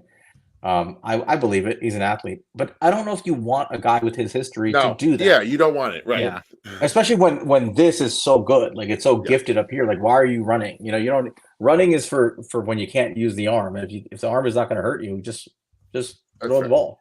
That's fair. That's fair. I'll also say with the age stuff with these quarterbacks, I think it's important to look at the level they're at based on their age. And I also like to see kind of like how they progress based on their age. They're like, you'll see a lot of these like analytics guys. They'll kind of like put a graph. It'll look something like that, and you'll basically each year you want them above that line or like at that line and get continually better and better. And you look at a guy like Michael Penix, who he had issues with injuries, but was really good his entire career. Like before he got hurt in Indiana, he was leading Big Ten in yards and touchdowns. Like this is something he was always good at. Bo Nix, he does not quite have that. He kind of struggled a little bit earlier in his career, but he, at least has a couple years of like good sample size. My biggest worry with Jaden Daniels is it doesn't look like that. It's down here and then up skyrocket, right? Year. And you worry about, is that him figuring it out and now he is like an elite prospect, or is it like he is he's 6 years or 5 years of starting into college football. He's older than everybody. He's gotten to a point to be more physically developed than everybody. And for the record, like in the next level, he's going to be very under physically developed from a body frame standpoint. He started to like catch up this time. So that worries me about Jaden Daniels. That's, like I said, I'm still very in on Jaden Daniels. That is definitely up there with Mike. That's fair. Especially That's fair. from like I got a quick question. I feel like this we could do this for 3 hours, but we won't. We're gonna wrap it. But one thing that like I just wish I saw more from Daniel Jones was like pre-snap being aware of what's happening and knowing where you need to go with the ball. Is there a quarterback? Which quarterback in this class do you think maybe excels at that the most? Penix. It's probably really. Yeah, those two. I mean, it's not surprising, the 2 6-year guys, right? Penix and Bo Nix. They've just learned how to read defenses, and they're very good at it, and they process quickly. So that's fair. That's fair. All right, real quick before we get to these super chats, I want a name, wide receiver name from each of you at 47. Who's your guy? Give me a what? If we're thinking quarterback at 6 at this point, right? Because wide receivers obviously not at 6. So we go quarterback at 6. Who's your wide receiver at 47? Because we need to keep. I'm hoping we keep that pick. If we have to trade up, I hope we keep that pick because I don't know who we're throwing to next year. If not, but give me a name, Monty. Who you got first at 47? I don't know if this guy's going to be there, but I'm going to say him anyway because he's been a draft crush of mine in the last couple weeks. Is Lad McConkey. I'm a big fan of Lad McConkey. He just fits the type of receiver I look for. I love the route runners. Every single year I get enamored with the route runners. I was a huge fan of Jackson Smith-Njigba and Jordan Addison. While other people were like, yeah, it's a down class. I'm like, no, those guys are top line route runners. I love those guys' prospects. Right. And then my thing with Ladd McConkey was that he had the injuries, so the sample size wasn't as big, and he looked athletic, but I couldn't really tell. I assume these white guys run a 4.5. Yes. But he went out and he tested like Garrett Wilson. He ran a 4.39. Like wild, bro. He had like 99th percentile, like 3-cone drills and short shuttles. Like he is like every bit the athlete a top line guy is. He's still like 6 foot. I think he has inside outside versatility. Like he does. That would be the guy that I would hope would. That's your crush. That's your crush at 47. I got you. Mm-hmm. I got you. With your man crush, Sal, who you got at 47? Who are you taking? So look, other than McConkey, who by the way was outside 60% of the time last year, he's like 60-40 split. By the way, he's an awesome blocker. If you watch him, he's a real asset in as a blocker. Like he takes people down. See it. No, the other guy clearly it's two guys. It's him and it's Xavier Legette. That's my guy. And I think he can be there. And he might be there. I think he will be there at 47. So Xavier Legette, this is what we're missing in our room. There we go. Authentic threatening me. Preemptively. Better say fucking Legette, motherfucker. Say it. I appreciate it. Yeah, well, I was going to say it anyway. Don't worry. No, Legette is what this. I believe in the basketball room theory of building your wide receiver room. Mm-hmm. So we have the route runner at this point, and a guy like Wan'Dale Robinson, who's become a very good route runner. Who wasn't that before, but he's become one. You've got your kind of deep, maybe like you want to call him like a Z type receiver in Hyatt, although he lines up in the slot a lot. The guy who stretches the field. I think there's some redundancy with Darius Slayton, who probably should not be on the team beyond this year. Yeah, this year. Right. But what we're missing is the big outside guy, right? Like the guy who's the physical outside speed, strength, like threat. Legette is awesome. Like he's another guy who didn't. Now, to be fair, he didn't pop until the 5th year either. Yeah. But there are caveats to his story, where he was before. There were issues with how he was used. There were changes in coaches, offensive coordinators changed over. He was a victim of like a lot of turnover before he got a chance to play. Finally got a chance to play, and the dude balled out. He's not as big as people thought. They thought he'd come in at 6'3". He's about 6'1". And he has like 9. It's more Knicks like, I guess, just a big body, but can go up and get the ball. Almost exactly the same size as Hakeem Nicks. Yeah, 6'1", 220 or so. Doesn't have the hands Hakeem Nicks had. Hakeem Nicks had like 10 and 7, 8 hands or something. Who does? This guy has a little. Yeah, he has like 9-inch hands or something. But to be fair, it doesn't show up. So he doesn't drop the ball. He has like insane like catch rate. He's physical. What I like about him is he actually runs pretty good routes for a guy's size. He's fast. He ran like I forgot what he ran, like a 4.3 something or 4.4. Maybe just over a 4.4. He's very fast. He's physical. He high points the ball really well. When you watch him, he goes up like an X receiver. Like the ball comes his way, he times his jump. He has a big vertical. And even though he's only 6'1", he has a good wingspan. And he gets up there. He high points that thing where it's almost impossible to defend. So Legette is a true outside receiver. He's not like a versatile, like everything receiver like the top 3 blue chippers are. But he's like, as a pure outside guy, he's fantastic. So Legette's my guy. I think Legette and McConkey, like those are the two guys I'd be looking at specifically at 47. Go ahead, Monty. Sorry. I know he came in a little bit smaller, 6'1", but I still, when I watch his tape, I see so much DK Metcalf when I watch his tape. They play very similarly. Mm-hmm. Mm-hmm. It would be cool if we had a quarterback that could like throw touchdowns to a rookie. I'm still holding out hope for my man Keon Coleman as a Florida State guy. I don't know if he's going to fall to 47 anymore. There's all these guys that I feel like we're going to see a run right before us, right at that 39 pick.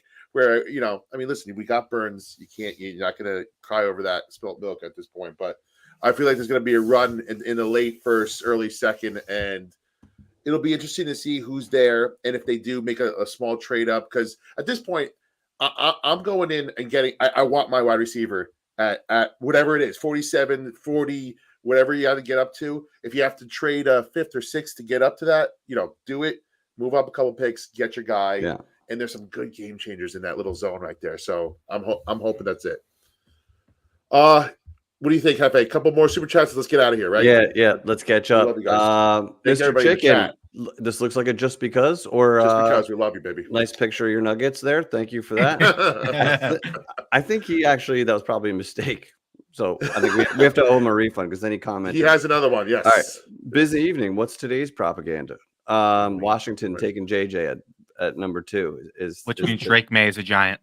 Yeah, then he's a Giant. 100% he's a Giant then. There's no way he's gonna fall, right? Like, should I just stop dreaming, or because like every once in a while fall you get to a dream. 6? Fall to 4.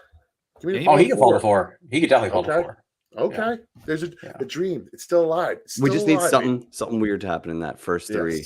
Somebody's gonna fuck up, right? Like how is it that this year of all the years it's gonna go chalk and everybody's gonna nail their top 5 picks? Of course. Yeah. Well, listen, even at 6, like Sal was saying, you're guaranteed a blue chipper. Like, just if you don't want to give up a haul to get there, then just get a blue chipper and move on. You know. Yes. Agreed. All right, let's keep rocking and rolling here. We got to run quick through these. So, let's see. Thoughts on the O-line and the new assistant O-line coach. Monte loves to draw connections, right? What do you got for our new assistant O-line coach? I thought it was from a connection standpoint. I thought it was a good one. I mean, his dad is the head coach at Iowa, and we know Iowa just continues to feed offensive linemen into this league. His brother's a offensive line coach up there. He played underneath Dante Scarnecchi, the greatest offensive line coach in NFL history. He has connection to our there's reasons to our offensive line coach. I think it was a smart hire, and I'm glad that our offensive line coach got his own guy, because I mean, our other guy left, and I was like, it's not that I think that he was bad or anything, just because Bobby Johnson was bad, but like, why am I holding on to him? Is there anything special about him? Clean house. I dig it. Sal, anything to add there? No. Okay. All right, Chris, thank you for the super. That's fine if you guys want to split these up. All right, Sal, you take this one. Are you surprised we haven't moved on from Simmons? Do you think he fits? And what's the cap savings? There's no cap savings. He's an unrestricted free agent. I think that he's a guy that we would, if we sign him, we're going to probably sign him. My guess is after in the second round of free agency, like post draft. I don't know, unless he signed like a vet minimum, deal, which he could if he doesn't have takers out there. But my guess is he's a guy who'll have a little bit of a market after the draft. So I think we may bring him back, but if we don't, I'm not really. What's your best guess at an annual salary for him? I mean, the longer this goes on, $2 million. Yeah, dude. Like, I mean, that's kind of worth it for me.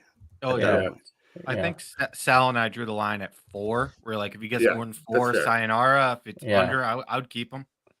Yeah, but the money's been spent by most teams at this point, right? So like, guys, like you want a job, right? You're gonna take like a near vet min salary at this point for most guys. I'm still so intrigued on what Bowen's defense is gonna look like. I know we could look at Tennessee, but how much of Tennessee's was Vrabel? And is he gonna take that same system, bring it here? I don't know. So the part of me, that's why I'm like, let's use all those first couple picks on offense. I know what I'm getting there, and we'll find out what we're going to have with Bowen this year. If the defense sucks, we score 30 and lose 35-30, whatever, So that's my take. But let's keep rolling. What do you say? All right, let's keep rolling. I just want to say thank you very much to Sal and Monte. He's a giant pod. I'm going to throw before we finish the supers, just throw in their ad here. Make sure you follow. Between Twitter and YouTube, there's 690 people hanging out with us right now. So that's pretty damn They love you guys. They love you guys, bro. Only give us a follow. Yep. Yes. Go follow them on Twitter for Giant Strap, but like they're highly entertaining. You catch these guys in spaces. It's fantastic. Peter just fucking Peter got paid today or something. Peter's going for it. I thought the biggest take from Mara was, as much as we want Jones to succeed, it should not stop us from drafting a franchise type quarterback. I think this speaks volumes. Yes. Yeah, as Monty said, we're always a little uncomfortable when Maris starts talking, but that was a little bit refreshing because his tone changed a little bit. It's not, if he's gonna talk, say something like that. Yep. It wasn't we did everything to mess him up. He did say like, we think he's that guy from you still gotta say something. It's still his boy. One fucking game. Like, all right. But Peter, we're with you, man. Overall, I think it was refreshing to hear a slightly different tone there.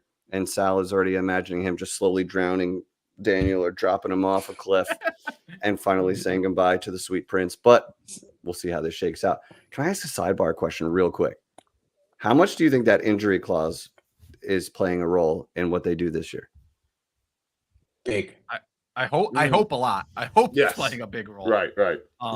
Because it would be disheartening if they put him out in the field and because of that they owe him $23 million. That's so us.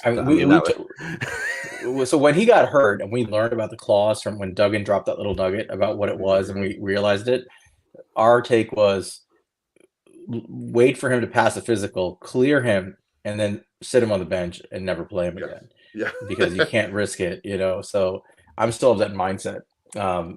If they cut him, it's interesting. If they cut him, if they draft a quarterback in round 1, there's a whole big discussion of should he be cut. And there's actually some sense to it. Yeah. If you post June 1 him, you actually are like cap neutral for the year. You don't lose anything.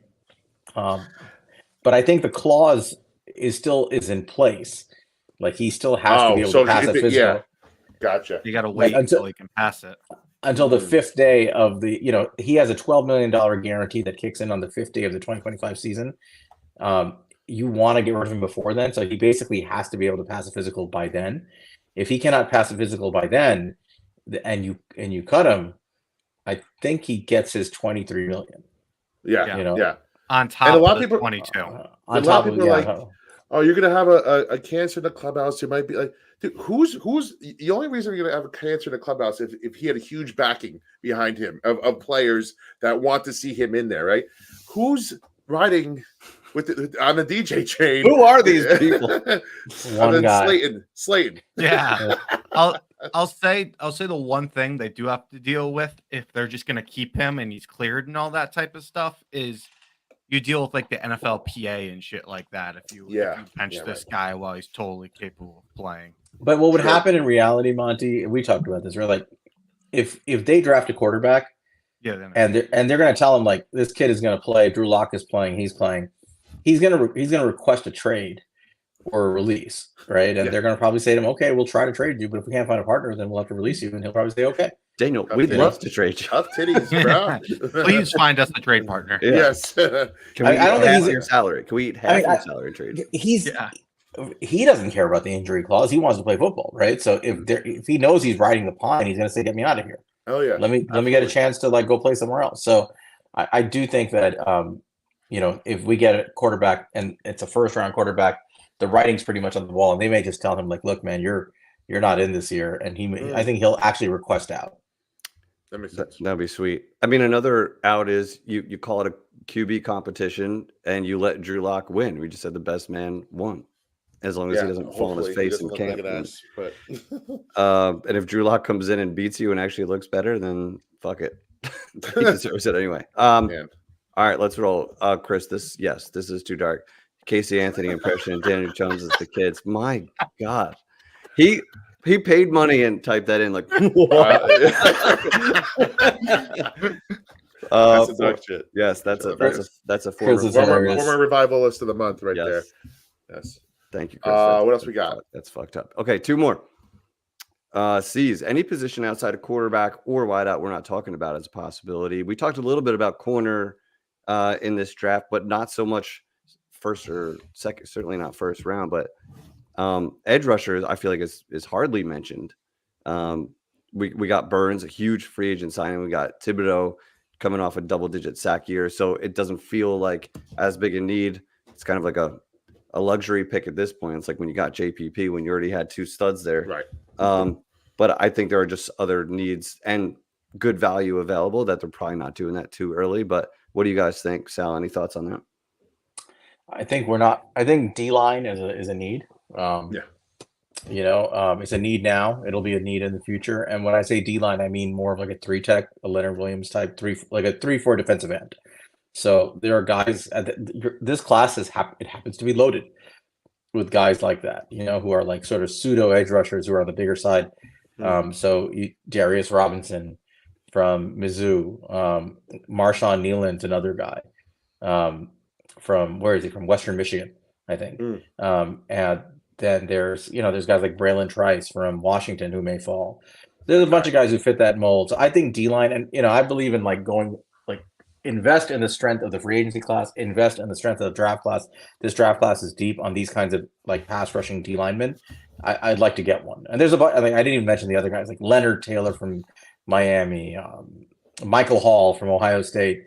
There's just so many of these guys in this class. Mason Smith from LSU, they're up and down the draft. So I'd like to walk away with one of those guys. What do you just have 6,000 names just stored in your brain at all times? Roughly, You just fire roughly. off. We've been doing this a long time now, so we. This is why you guys need to follow them. The amount of work and hours that they've put into this is incredible, and you guys have been crushing it. So we appreciate you.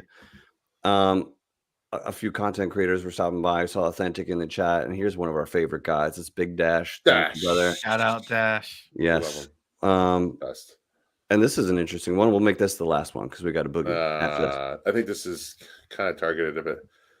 What I said today. I was doing this. So let me give some background story to this. Let me first say that Peyton Manning is my GOAT. I love this guy. The question was around the conversation of Justin Herbert, and everybody was talking about what they think about Justin Herbert. And for me, I mentioned how I think he was lacking that it factor that's going to put him over the edge in a close game in final moments when it matters most. And as much as it pains me to say it, Peyton Manning didn't defeat Florida at Tennessee for 4 years. He had the word coming out was he wasn't able to win the big game. He lost for a lot of the big games in the playoffs his first 5 years until he finally broke through in 2000. I believe it was 2006 was when he finally broke through. So I thought that Peyton Manning got a little jittery when the game was on the line. He's the most technical, most perfect passer all regular season. When things got a little ratcheted up, I think he got a little jittery and he had that little Where did you say this today? I missed this. Where did you? It was in a space. Yeah. It's a hot take. It's a hot take. I know, but I feel like I can say this because I love him so much. I think Peyton Manning, had that early on in the season, but he got a good. He eventually won. And that's all that matters. You eventually just have to win, and nobody cares about your it factor. Exactly. Like Peyton was a better quarterback than Eli, but if you asked which one was more clutch, you would say Eli. But they both ended up with the same amount of Super Bowls, so you can get it done different ways. Peyton was so fucking fun to watch in his. Dude, I watched him live, and in Indy was the best watching him live because they got so quiet when he was operating the offense, and you just hear him shouting. Everything knows exactly where to go with the ball. Exactly. Picked apart the Giants that day when they were in Indy, but just a pleasure to watch that guy. I love that guy. So he's like one of the last guys who just called the offense himself. Yes, he was his offense. I'll say to you the clutch thing with Peyton Manning. I think yes, he has a clutch gene, but I will say there's levels to the shit. Yeah. Fair. Like. He went up against Tom Brady. Tom Brady has a much stronger clutch gene. Yes. He was out clutched for sure. This was so much fun. We're just about a month away from the draft. Make sure you follow these guys. He's a Giant Pod. It is in the banner right there. Sal is Queens guy on Twitter. Monte Cri52. Monte Cristo, MONTECRIFITO. It's late. It's getting late. It's 10:15. We're past our bedtimes. Everybody, you can see it right here, so we're good. All right, Monte Cri52. I like it. Cri52. But we love you guys. Thank you so much for hanging out with us tonight, and everybody for hanging out with us tonight. Like and subscribe if you're here. Make sure you check out He's a Giant Pod. Leading up to the draft, there's no better source for all these draft prospects. So. Thank you, guys. We love you. On behalf of Eli, taking care of family business tonight, and Mr. Glass Half Full, I'm El Jefe. We got Sal and Monte from He's a Giant Pod. Sorry, Monte Cri52. We will see you guys soon. Have a good night. Eli Rax, El Jefe, Mr. Glass Half Full, the revival.